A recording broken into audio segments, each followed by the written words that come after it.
Hello, welcome to the Mr. Jurgensen Show.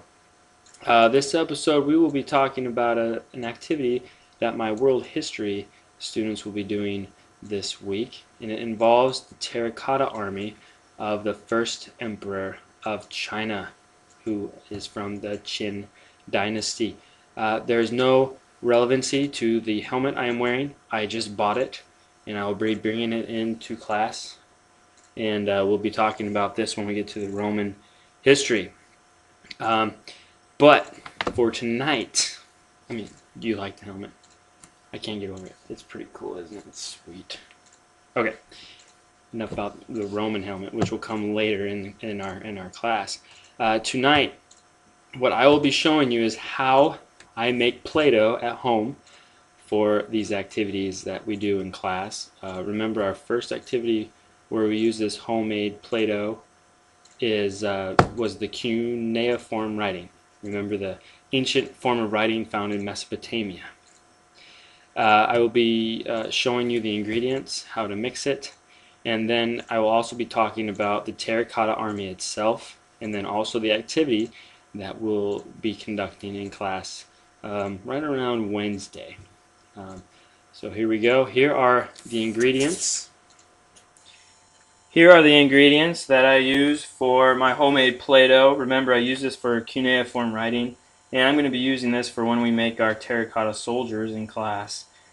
For one batch, you will need 3 cups of flour, 1½ cups of salt, 3 cups of water, 2 tablespoons of cooking oil, 1 tablespoon of cream of tartar, la-di-da, and then a few drops of food coloring. The food coloring is to reach that acquired color of terracotta, which is a brownish red color.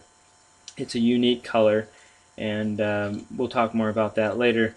But these are the ingredients that I use to make my homemade Play-Doh, and this is how we mix them together and make homemade Play-Doh.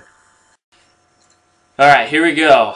My wife has given me permission to use the kitchen for this experiment, or to show you at least how I do this. Okay, I've got 3 cups of water in my little pan here, and I got flour here. 3 cups of flour. You have to combine that with your water. Things to do and make something out of Play-Doh. Now I've got my 1½ cups of salt, which is actually a lot of salt. It's really salty, not healthy. Don't eat it. Okay, so we're going to add that. Okay, we're going to add that to the mixture. And then you have your cream of tartar. You know, I've never heard of this before.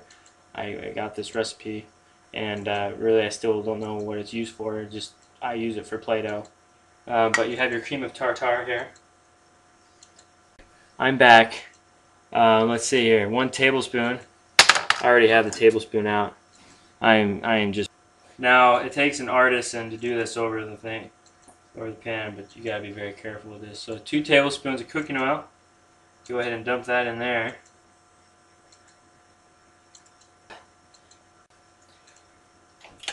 Turn it to high, and then you want to stir non-stop,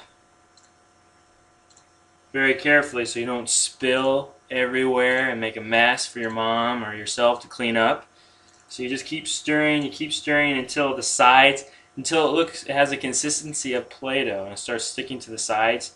Now this is a very, very, very long process, and it's very hard, and my arm gets so tired. So I'm going to break to a little video on the terracotta soldiers of the first emperor of China.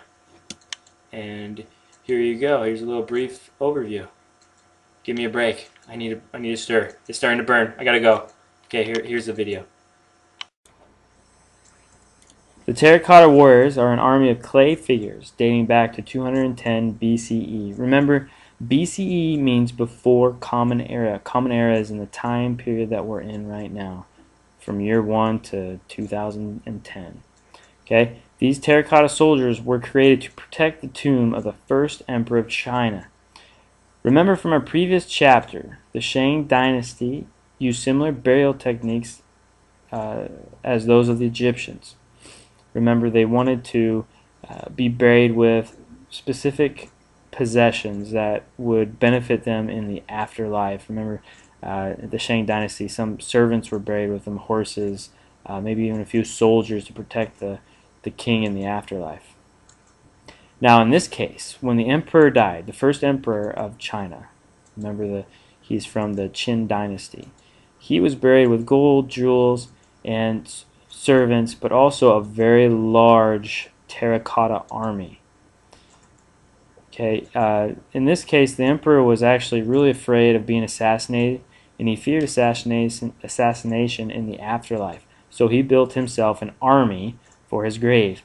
There is an estimated 8,000 soldiers, 130 chariots, 520 horses, 150 cavalry horses that make up this terracotta army. Of these, most are still buried at the original site.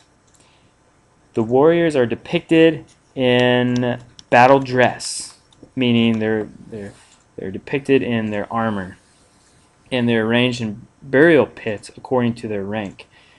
They are positioned facing east, which is the direction in which the emperor believed an attack was going to come from. The construction of the emperor's tomb took around 36 years to complete and hundreds of thousands of workers. It was commissioned by him just at the age of 13. Just remember, he was 13 when he acquired power, when he became king of the Qin Dynasty. Each of the 3 underground pits, so there's 3 pits. Each of these pits where the terracotta warriors were discovered is between 15 and 20 feet below ground. Special roofing covered with earth was used to conceal the tomb's location, but based on some deterioration in the support system, it is thought that looters may have gained access to the area. Okay, so there are several of these figures left, and they're recovering them on a daily basis. But as you can see in this last photo, several of them have been destroyed because of time, possibly because of looters. And these are the terracotta soldiers that were built or constructed to protect the last emperor of China.